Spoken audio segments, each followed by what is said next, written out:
What's going on, fam? Coach Jason here. So in the last video we looked at this chart, we learned what the laws of health were. And just to do a quick recap, because I do not want you to get cluttered in the information. Remember, we looked at disease. We defined what disease was. We pulled this thing apart.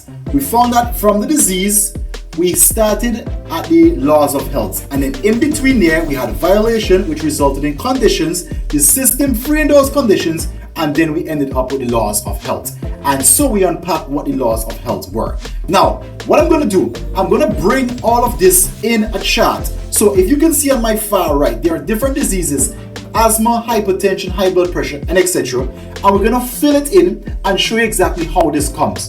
But that's a lot of information, so I won't do all of it together. In fact, I will do them one by one. So the first one we're going to be looking at is asthma, and that will be in our next video training. Stay tuned for more.